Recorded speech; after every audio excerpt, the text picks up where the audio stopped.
We're back to working on this 2001 Camaro SS, this 4th gen. Last couple of videos you've watched me put a set of cylinder heads on it, a cam, got it dyno tuned, and now we're going to put some 410s in it. Now I'm not going to use any fancy tools, no case spreader here, no fancy pinion depth checker. We're just going to kind of do the down and dirty gear install on this and hope it works. Typically does.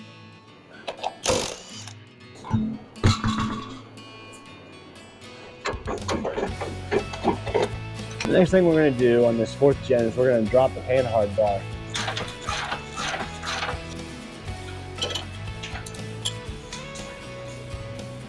I didn't need that nut anyways.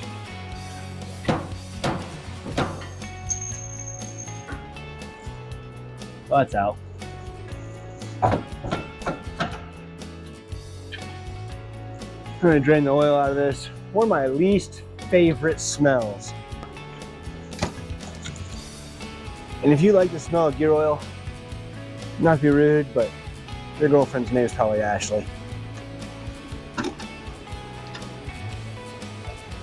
I take this little guy out. Well, it wouldn't be a day at the office if something didn't go wrong. So I tried a 6-point wrench on this. I tried a 6-point socket. I even heated it up a little bit.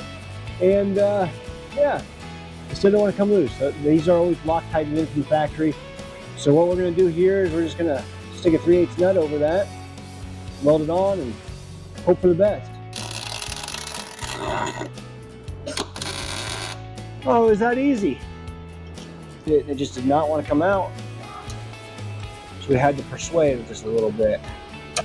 Now if you're working on one of these 4th gens, there's 2 types of rims. You'll have ones that have the ABS rings here on the axle, and other ones will have the ABS ring on the ring gear area. And that's a 3-channel versus a 4-channel. If you have a 4-channel with these ABS rings on the outside, you have to take these sensors out in order to slide the axles in far enough to get to the C-clips. Now these are Hall sensors, so you'll see on the end of them, they'll sometimes get some crud off of it. Just clean that off before you put it back in. Or maybe take a magnet, get it in here. There you go, look at that, fancy. So this is out, we'll be able to slide the axles out, like so.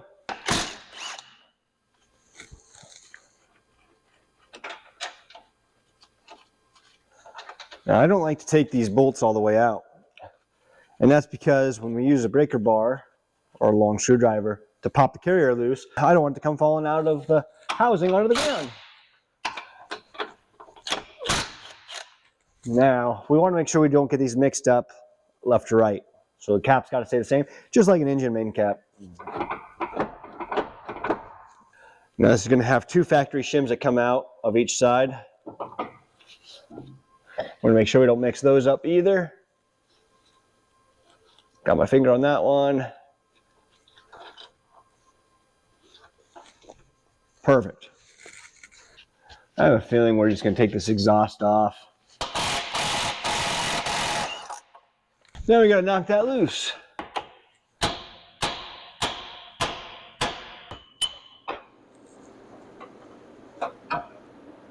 We got to take the seal out. This seal has a nice ridge on it, so we'll be able to just clip it with the screwdriver on the way out. Now let's reach in here and grab this other bearing. Ta-da! Now when I do gears, a lot of times if the races are good on the pinion bearings themselves, I'll leave them alone. But I don't know if you can see on a couple of these rollers right here, that's chipping off. So chances of our race being any good is next to none, because you can just see that that roller actually, oh, there it spins. But that bearing right there is junk. Wow, look, I was right. That thing is junk. Well, since we have the welder out, we're just going to weld one side of that, shrink it up, and hopefully punch it right out.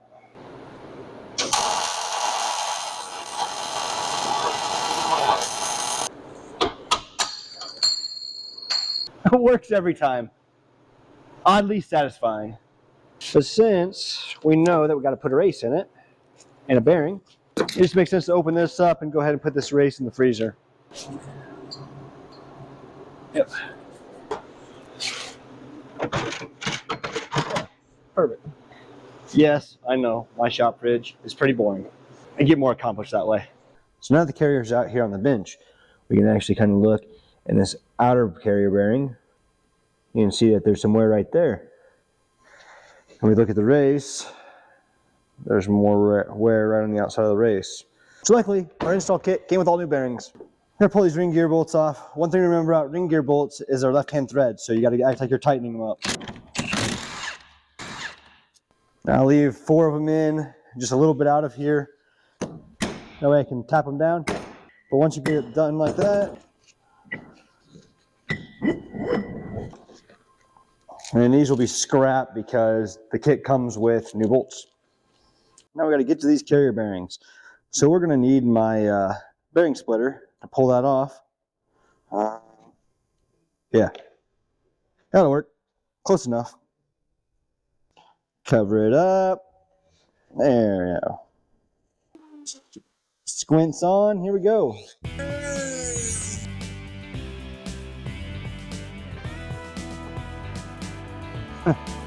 Even that's all rough. Look how chewed up all that is. It's a good thing we're putting some gears in this thing. This is when you can tell your wife it needed to be done. It's not a performance upgrade. It's maintenance.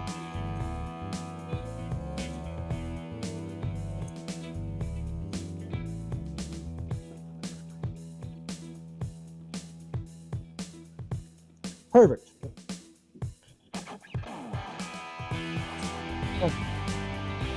There you see, it did not hit the actual surface at all. Takes a little bit of time and patience, but it'll come off just fine. Second one is off. You can see where I nicked the casting a little bit, but nothing on the bearing surface. So we're good to go. I don't have a bearing splitter for this. I wish I did. Northern Tool and Harbor Freight's about an hour away from me, so I need to invest in one, but it's been tough to since I only do about 1, maybe 2 gear installs a year. And before this, it had probably been 5 or 6 years since I've even done an install. So the old trusty Dremel has always come in clutch for me. Woo! It's moving already. Now the whole reason I do that is for the factory shim. I just found that with the Motive gear sets, the factory shim is the perfect starting place every time. And a lot of times I don't even need anything else other than that.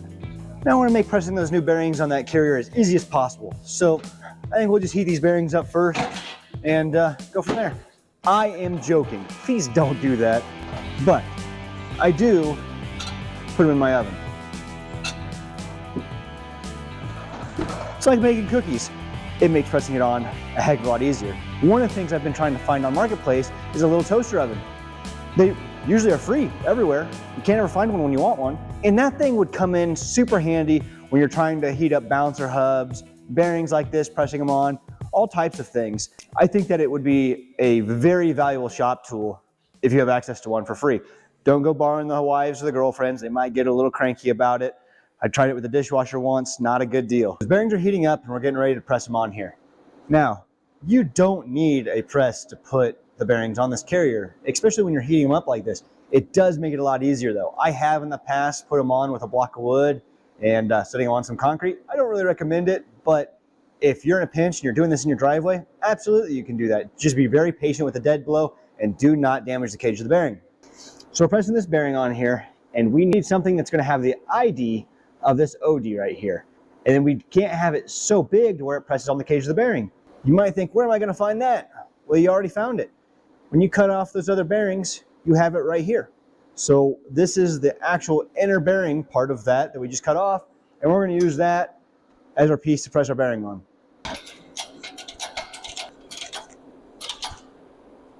I pretty much only use Motive gears. Motive performance gears are phenomenal. I feel like they're the very closest to factory spec that you can get, and they seem to be the quietest of all gears I've put in.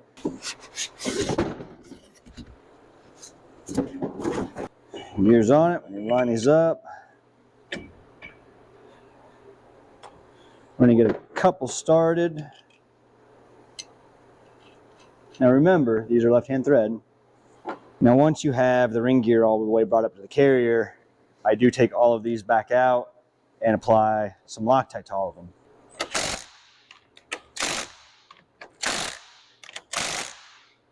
Carrier is prepared.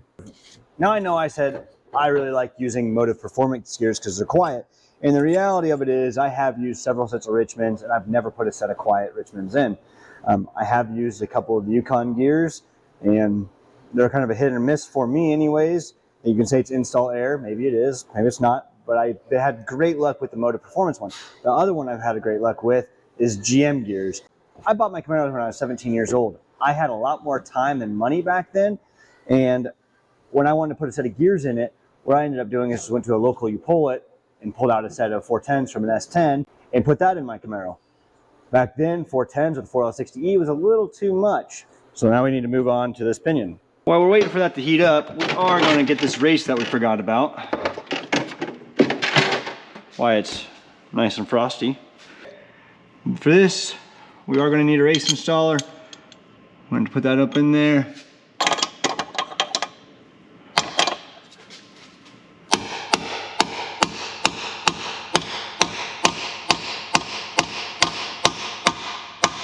That was a good sound. That's driven in all the way, I believe.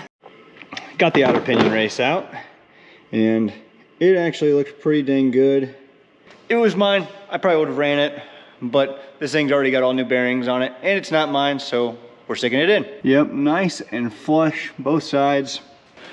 Grab this that I heated up. Nice and toasty. Oh, look at that, slipped right on. Didn't even need to press it. And that is why a toaster oven would be amazing. Now that we have the pinion bearing on, the shim underneath it, we need to talk about crush sleeves for pinion preload. This is the factory crush sleeve out of it. This is a new sleeve that comes with the install kit. This is a solid pinion spacer, and these are solid pinion spacer shims.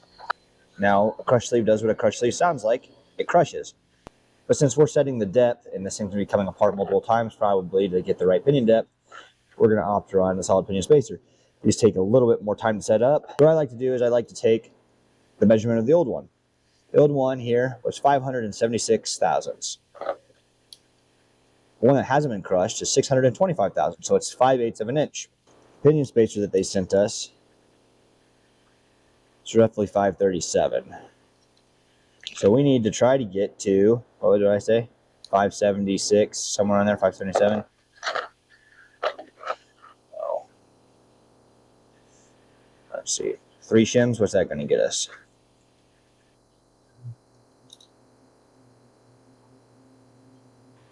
$573, roughly.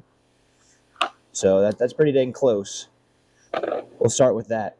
And the reason why I'm okay starting off a little smaller is because this crush sleeve will spring down a little bit where this will be solid. So this is actually probably still shorter than what this is while it's installed.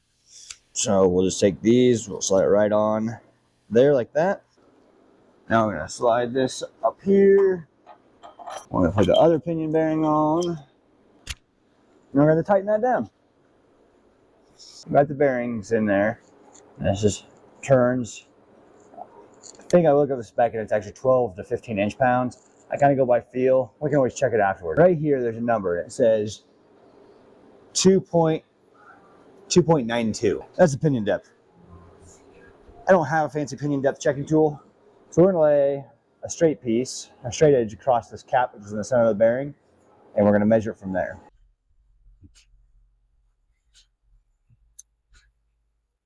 We're at 2.418.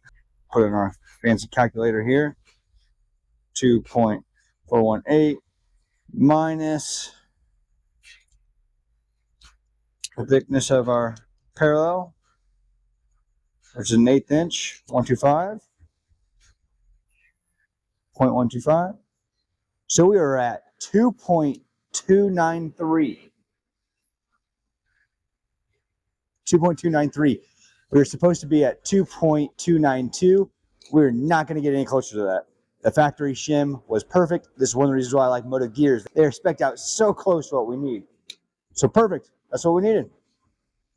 I really want to put an emphasis on this is the starting point that Motive wants you to try is 2.292 for pinion depth. It doesn't mean that's what you're going to end up with. They found in the factory that that gave them the best pattern on this gear. If we install the carrier and we're not getting the gear pattern we need, we might have to shim that just a little bit forward or backwards depending on the depth of the pinion and the ring gear. I'd be lying to you if I told you it was all on the first try. The pinion depth was on the first try. The pinion spacer took me 4 tries to get right. It ended up taking all the shims. So we set this carrier in, and now we're trying to figure out what we're going to need for shims. One of the things that I will say you'll need is you'll need some type of big flat punch like this to be able to put the shims in and out. We're starting with the factory shims. Obviously the carrier wanted to fall out last time, but hopefully that was just because of worn bearings.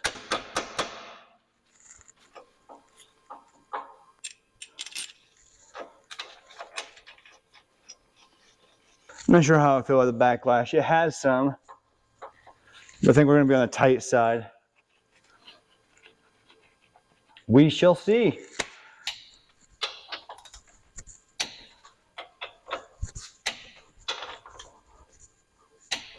If you're doing this, you probably already have the torque wrenches and the sockets and all that. So this is probably the most expensive tool you'll have to set this up. You can get one of these really affordable online, or you can get them at one of your local cheap tool stores. So what we're going to do, still have the stock shims that we're in, and as you saw, I had to tap them in. When we grab a hold of this, we're going to back it to where it stops. Then you're going to zero out your gauge. After you zero out your gauge, you'll come forward. And that put us right at 9 thousandths Backlash, which is actually really ideal. I usually try to set these up right at about 8. The spec is like 7.5 to 10.5 thou, I think is somewhere around there. Don't quote me on this. So if I remember right, Ford, when I set up 8.8s, they're like 8 to 15 thousandths. So they have this huge range, but like this, they only give you like 7 to 10 thousandths. Now we have our Backlash set. We need to check pattern. So let's paint it up. Quick performances stuff usually comes with the gear stuff and a brush. That's their install kit. I'm sure other places do too. About 4 teeth is my rule of thumb. Bob Ross. Happy little trees. Happy little tree. Ooh, I painted an extra one. We might just end up with a completely yellow gear after this after all. We'll see. It'll be a happy little ring gear. Voila. Here we go. You can see right there, right in the center of it. I also see up here where we're making decent contact. Theoretically, this should be a great install. So now we're just going to cross our fingers that it doesn't make any noise. So now that all that's done and that, we need to put the pinion seal in. So we need to take this out. Now remember, I don't want to beat the pinion into the ring gear trying to take it out to be able to put the seal in. So we're going to have to tap this yoke out from the back side so we can get to the seal. Like so. Some assembly lube on the seal. Now I use blue Loctite on the pinion nut. They are lock nuts, you shouldn't have to use anything, but because I've had to take this one on and off a few times, a little security doesn't hurt anybody. All the specs are set, the gears are in. I wasn't crazy happy about that solid pinion spacer. I ended up using all the shims and it still put a little bit more preload in it than what I would have liked. But when we break in the rear end, I'll make sure that we're not building too much heat and go from there. So now that's all that's left is to clean up the gasket area on the cover, put the axles back in, put the carrier bolt back in, put the cover on, put the drive shaft back in, ABS sensors back in, brakes back on, fill it with fluid, off the hoist, and the wheels are back on it. So now we just gotta take it for a test drive, and hopefully they don't whine. It's always kind of hard to hear if it says you whine with the exhaust so loud, but what I'm going to try to do is get up to speed, various speeds, pushing the clutch, and see if it makes any noise. I know under acceleration I hear 0 whine.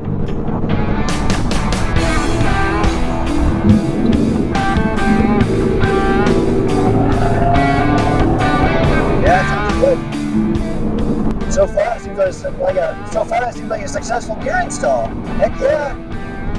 Drive it for just a little bit, and then we'll feel the differential, make sure it's not too hot. And I think it's ready to go. Things definitely more enjoyable to drive now with these 410s and a tick shifter. I'll give that a thumbs up. I hope this video helped you out a little bit to show that you can install gears yourself at home. You don't need the fancy tools or the hoist. The press is very handy, but you can get by with a toaster oven and a little persuasion with some wood blocks or build bearing races. No matter what, you're going to need about $100 in tools. Hopefully you already have the basic tools to disassemble it, but when you get the dial indicator that you'll need a good parallel or flat piece of steel, you can use a nice piece of angle. Also a digital caliper, which you can have for about $15 or $20 off of Amazon. Obviously there's a lot more professional ways to be able to do this, but my way has worked for years and it's been really successful for me. Hopefully you can use it too. Now, obviously I'm not responsible for your misunderstanding of the information and a bad install, but practice makes perfect, guys. As always, thanks for watching. Please like and subscribe if you haven't. I plan on continuing to keep content rolling at least every other week, and I'll see you next time.